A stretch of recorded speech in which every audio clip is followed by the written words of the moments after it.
afternoon. I'm James Sutton. This is Road to Recovery. My guest today that's going to be talking about prevention is Joey Zabel. Welcome, Joey. Thanks, James. Thanks for having me. So can you tell us a little bit about yourself? Sure. First of all, I'm a person in long-term recovery and that from addiction. And I guess to give you some background, I grew up in a family where I came from a family of alcoholics. And so when I grew up as a young boy, I thought using drugs and drinking was normal. I thought that's how I was supposed to grow up. And growing up in a family like that, there's a lot of turmoil.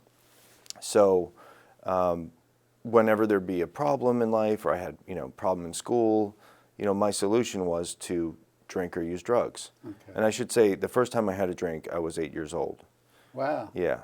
And then when I started smoking weed, I was 10 years old with my family, with my cousins, right. and step siblings. Yeah. So in an alcoholic home, it's a lot of instability. We were moving a lot. There's violence. I mean, without getting into a lot of details, I had a troubled childhood. Okay. And my family was, they were okay with me. Some of my family members were okay with me using. They were okay. My cousins and my uncle, they would say, hey, just smoke some weed, I'll be okay. I mean, that was the solution. So the reason I bring this up when I share my story is because it has a lot to do with my progression of my disease of addiction growing up and dealing with life by using substances to cope with stress, problems, emotions that I never learn how to deal with in a healthy way. So I went through college, I got my master's degree, everything seemed to be going okay. Meanwhile, I had been drinking the whole time. My addiction really started with alcohol in my adult life. I mean, it was alcohol. And then as time went on, I got worse and worse. And as anyone in recovery knows, addiction is a progressive disease. So we need more and more of that substance to get the same effect, right. that effect of ease and comfort that relieves us of whatever pain we're feeling, whatever emotional problems we have, whatever stress we can't deal with. We need more and more of the substance to get the relief. Yeah.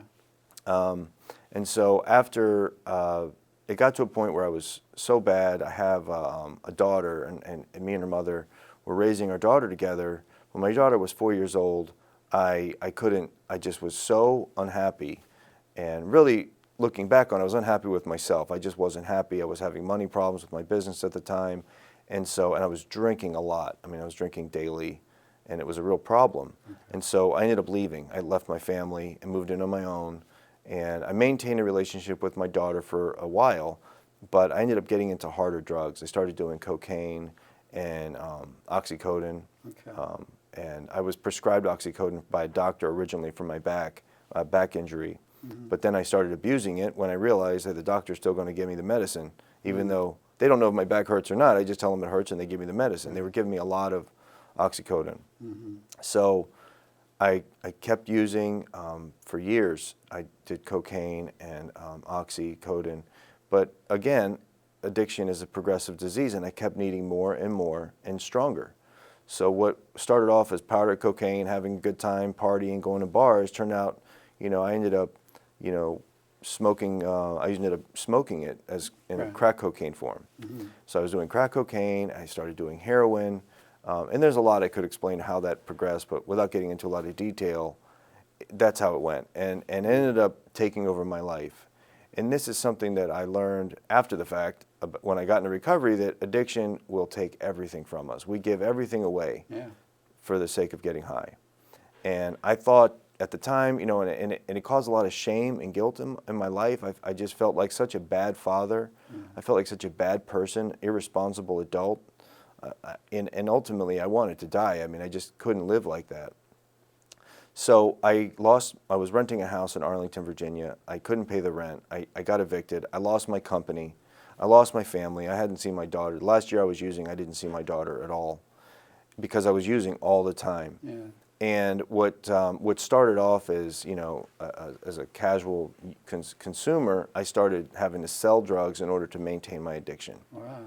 So, it really was just selling enough for me to get what I needed to get high. But I got caught up with the wrong people, or the right people, depending on how you look at it. Right, When I right. got what I needed, I ended up working for drug dealers. Oh, And I never had any money. I just had drugs. to get high, You know, yeah. I just wanted to get high, and I got in a lot of trouble doing that. I ran for about a year without having a real place to live. I went from hotel room to a drug dealer sofa, maybe go back and crash at my dad's house for a couple weeks. You know, and nobody in my family really knew what was going on because I lied about it. I wasn't honest. You know, I was really ashamed, and I didn't want anybody to know. Right.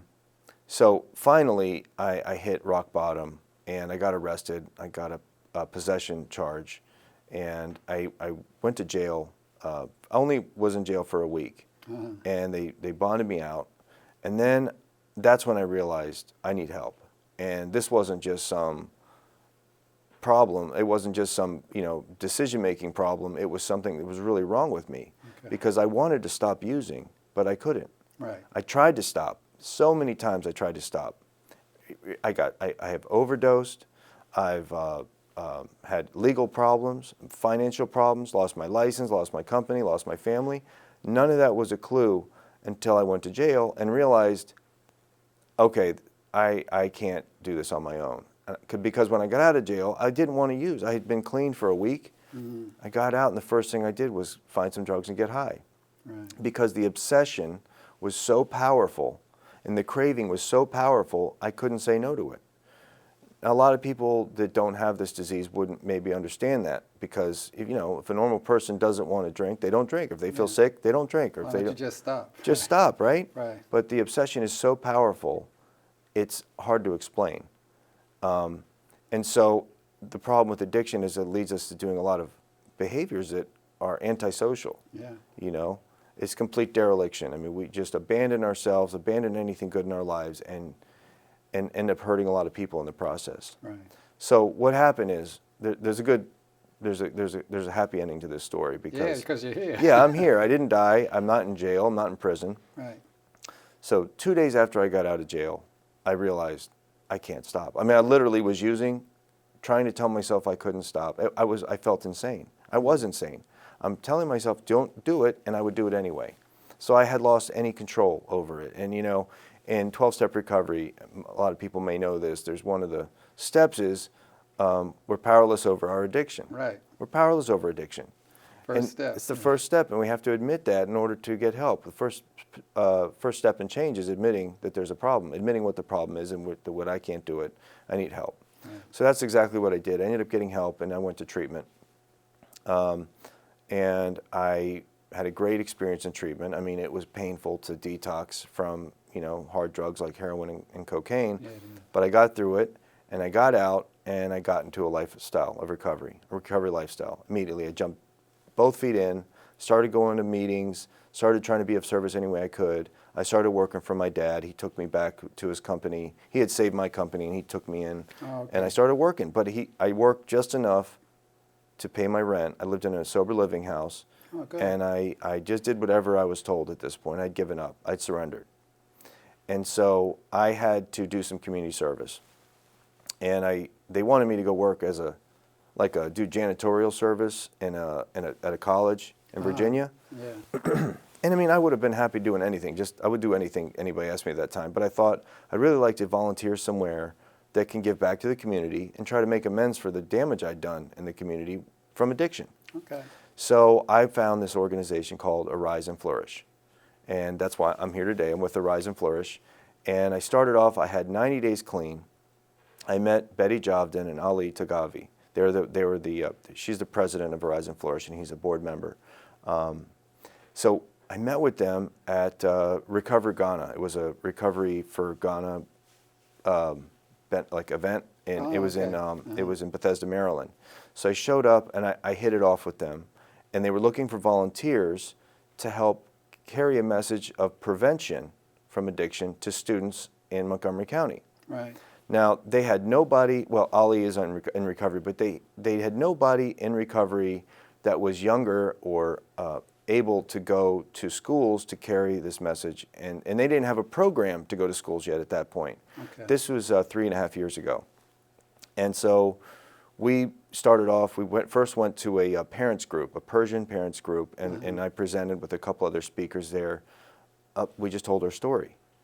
And it was a long process. It took about a year and a half to get into where we are now, where we're going to schools now. It took that long to get the school system to agree or to get the financial backing, or? Both. Both, okay. Yeah.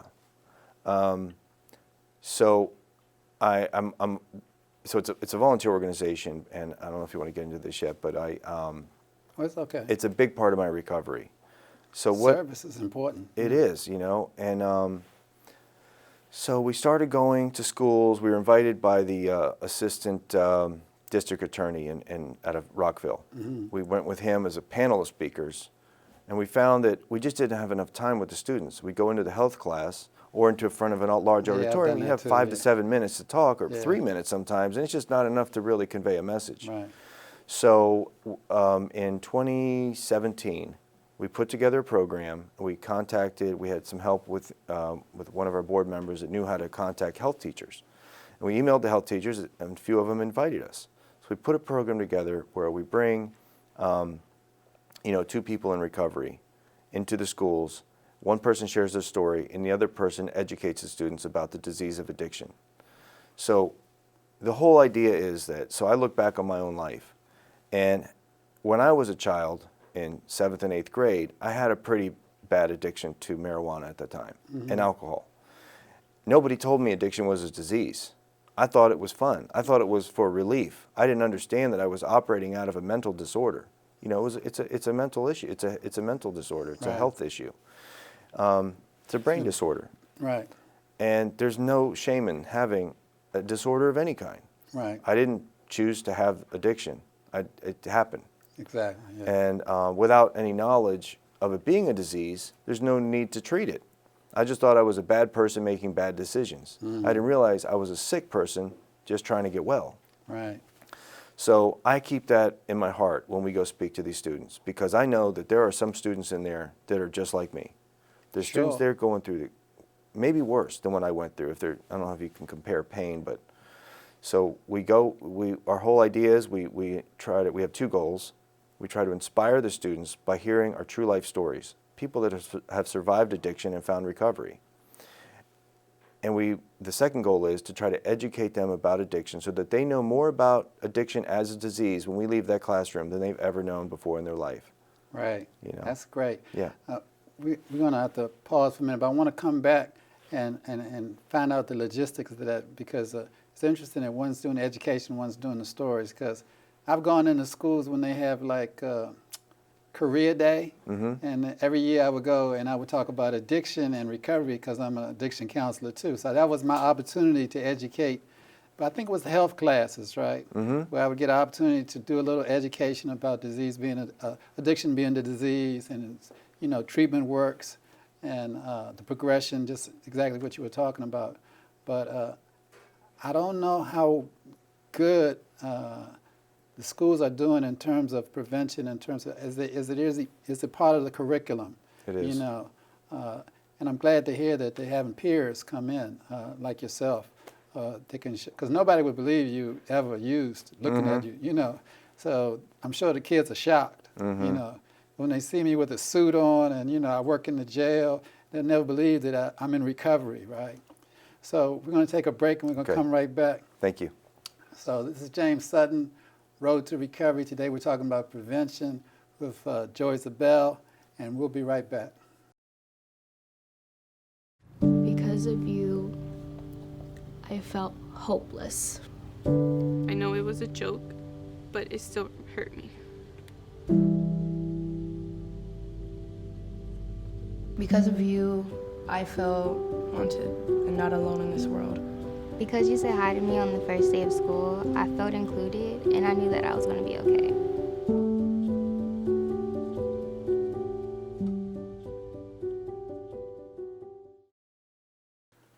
Hi, this is James Sutton's Road to Recovery, and we're back with Joey Zabel. So, Joey, you were talking about the program where you go into the schools, and you were saying one person does education, the other person tells their story. Right. So you have like an hour or to We do have it? so we go in, we're there for the whole school day. Oh, and great. we're there for the health class. So they sometimes will have 8 periods, sometimes 3 periods, but we're there all day, however many classes there are for that teacher or teachers. Oh, that's good. So we try to cover the health classes for each school that calls us. And I should say, the first year in the first semester, we went to 10 schools. Good. This semester, we're going to over 40 schools in Montgomery County. 40 schools. Yeah, just our 3rd year in the school system doing this in Montgomery County. What grades? From 6th all the way to seniors. To 12th Wow, grade, that's yeah. great. That's yeah, so we fantastic. go to middle schools and high schools. We're almost at every high school in Montgomery County. We're really hoping to get them all. But we went to 36 out of 40 last year, high schools. So we're well over 40 schools, probably closer to 50 schools total. We've talked to over 12,000 students now in Montgomery County. Wow. And, we get a fantastic. lot of letters from them. We get a lot of great feedback from the teachers and students. What about the parents? Excuse me. What about the parents? Have any parents responded and say, "Why are you talking about drugs with my children?" Or that I'm glad you're talking about drugs with my children? It's kind of sad. We haven't had any responses from parents. Well, maybe after this show they'll. Maybe. I hope they'll they write reach you. out and get involved in their children's lives in this way.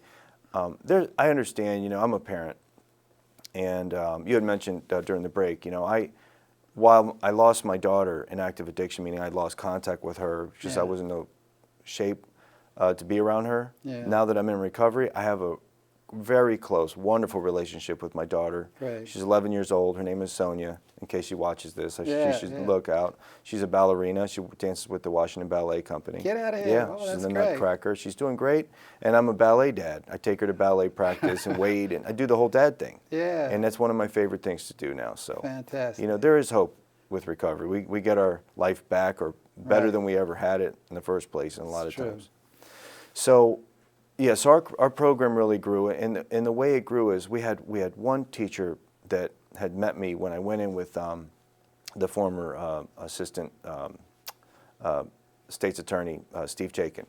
So he brought us in, and this teacher, Nikki Mirafatsos, she's at Walt Whitman High School. And we happen to be, we have 2 speakers at Walt Whitman today speaking to their health class. And I think they good. do 7 periods there. It's a long day, because you're on your feet all day talking straight through. But she believed in us, and she heard our message, and she felt the passion that our speakers have, our volunteers have, for giving back to the community. Right. Our mission is to help prevent students from dying from fatal overdoses. Yes. Most people that are in our line of work now understand. They know that in 2017, over 74,000 people died from a fatal overdose. Yeah. And we want to bring that number down. We don't want people to die from this disease. It's just not necessary. People don't have to die. There is a way out. Right. And what a lot of us don't know until we know is that we're not alone. I thought I was alone when I was a child. I didn't know there were other people like me. I didn't know there were people willing to help. There are a lot of people willing to help, and a lot of the help is free. True. That's right. Arise and Flourish doesn't charge any fees to Montgomery County. To county schools, we don't charge anything. Okay. It's that's completely great. free service. All our speakers are volunteer on a volunteer basis. We do it because we want to give back and help the community. That's fantastic. And so it grew from, it kept growing because our reputation spread. We go to different events, like the Soul event where I met you. Yeah, right. We went to the, we participated in the Race for Recovery with the Knight Foundation. What was that? It was a 5K race to raise money to help people find recovery. Okay. It's advocating for recovery. Okay. And Kirk Knight, a gentleman who started the Knight Foundation, lost his son about 4 years ago to a fatal overdose. Okay. And he's a big supporter of ours. We work closely with him to help grow our organization and help carry the message to more and more people that need to hear it. That's fantastic. Yeah, I know Tree of Hope, some of my members in Tree of Hope, they said they saw your crew at a resource fair in Olney this week. So, I see you out there, and I know David, like I was telling you before, I remember David was so enthusiastic about going into schools. He loved your program. And he's a good advocate too, peer advocate, because like you said during the break, he has a very powerful story. Yes. And you have a very powerful story, Thank you. So I'm glad you were able to make it here today.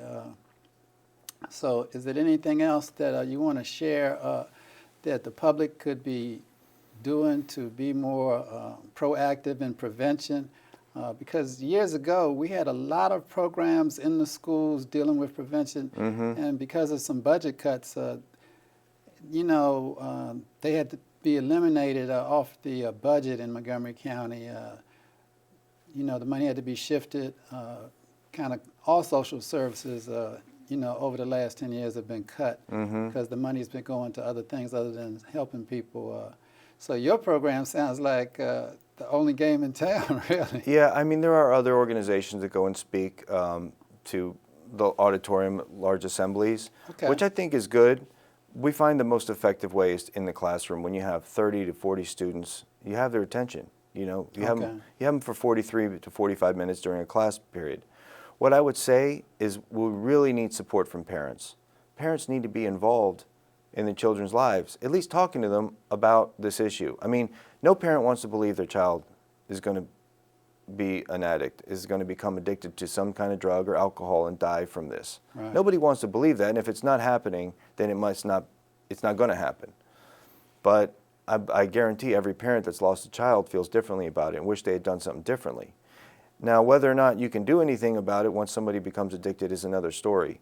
But certainly it can help. And the earlier we can talk to students about this, the earlier children learn about it as a disease and start dealing with the mental health issues. Addiction is driven by something deeper. There's something disturbed in us that drives us to use. It's not just like, I thought it would be fun to do heroin one day. I started off being very uncomfortable in my own skin. And that's how as far as I understand, a lot of us are. Something is uncomfortable. Right. Something is extremely uncomfortable, and the substances help. So if we can get to that, part of our program is the first thing we talk about are what causes stress in their life and what feelings they have. It's part of our little education piece. It's the first thing we talk about, because stress and feelings drive us to use if we're addicts. If we don't have healthy coping mechanisms, if our mental health isn't taken care of, then we can resort to unhealthy ways to cope with stress and feelings. Let me ask you this. Is it interactive? What do the children say? What do the youth say are some of their stresses? I mean, do you get the... Yes. We get the list from them. Okay. What causes stress in your life? I say, what causes stress in your life? Raise your hand, and then they talk. So homework, no offense, but teachers, parents, siblings, sports, college, jobs, money, relationships, friendships. This is the list. Feelings, anxiety, depression, hopelessness, worry, some real feelings, fear, being overwhelmed. And what about support? Where do they identify as some of their support mechanisms? Where do they find help?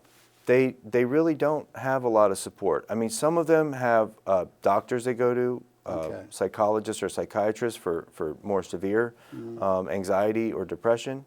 Some of them can talk to their school counselors, but it's an underutilized service. I think that most students don't want to go. They're ashamed if they have a problem. They rather not talk about it. I see. A lot of them talk to their friends, which is a really healthy way to get help. Because that's what I was going to ask you. Are there any peer groups in the schools where they can talk to peers? One of our volunteers started a peer group called Lifeguard at Churchill High School, and it's a peer group to help prevent addiction. But it just started like last summer, so it's like a club where you can go and do service work, and I'm not sure exactly what projects they have going on yet, but they're working on it. And he's a young man, an amazing young man. He doesn't have addiction. He's not in recovery. He's just a good guy that wanted to do something good for the community. That's great. Yeah. I know with ALDAC we have like a student on ALDAC, and I think that's a good component, so that the county gets some feedback from a student as to where the policies should go to include them too in terms of prevention. If we're going to have policies that affect the youth, we should have them at the table too. Absolutely. I should mention, I know I'm here representing Arise and Flourish, but in my professional life, I have started a treatment center in Northern Virginia. It's called New Paradigm Recovery. New Paradigm, okay. And it's an intensive outpatient clinic, which means people come 9 to 12 hours a week for group and individual counseling, and they're there for 90 days. So they just come part of the day. They come in the evening, like after work or after school. And usually people will come to us after they're in an inpatient treatment program. And the reason I bring this up is because this is one of the resources that people may or may not know exist. Right. A lot of people don't know what treatment is. They think of rehab, they don't really know what it is. Right. And so treatment is changing in the way that we view it in the community. So before you go to a 28-day program and think you're cured, Right. you come to find out that addiction is a disease you have for life. Right. There's no cure, but it can be arrested, and recovery is possible. Right. So treatment, we look at it as a long-term process of guiding someone into a better way of life, into a life of recovery, giving back to the community, being of service to others. So that's. So where's your treatment center located? It's in Tyson's Corner, Virginia. Tyson's Corner. Okay. You take Medicaid? No, we don't. Oh, no. okay. So it's like private insurance will pay. Private insurance, out of network or out of pocket. Okay, great. Yeah. I'm glad you shared that. So that's another resource. Yes. That some of our viewers will be able to tap into. You said after they leave residential. So we have a couple of minutes left. Is there anything that we didn't cover that you may want to share with the viewers about prevention or anything really related to recovery or addiction? Well, I think I love your mission here is to reduce stigma, to remove stigma. Yeah. And that's what we're trying to do, really to enlighten the community at large about what addiction is, how it's a disease, and how people need help. Right. And we're here to help. There's a lot of help. There's a lot of support. Right. That's great. And it's great that you're doing it, as a service, right? And I think that service, it's been really the foundation of my recovery, right? I've always done service work, and I think it's grounded me. It's kept me staying with the basics, and I think for people that are new in recovery, when you do service work, you kind of forget about all your little problems, like your shoestrings broke, or, I have to live in a sober house with people I don't know. You kind of lose sight of that while you're helping people, right? And next thing you know, you got a year clean. Next thing you know, you're a supervisor on your job. Next thing you know, you're taking care of your kids, and you find your joy in seeing your child as a ballerina rather than seeing your joy in I just scored a package of something that may kill me, right? Right. So I'm glad to have had you on the show today. We learned a lot, and you shared some great information, and hopefully we'll see you again. I know I'll see you on the front line. Yes, sir. Yeah. So this has been Joey Zabel with Arise and Flourish. Today we talked about prevention in Montgomery County. He's on the board of a great organization who are very integrated in our school system, helping the kids learn about addiction and recovery. So this is James Sutton, and I'll see you on the road to recovery.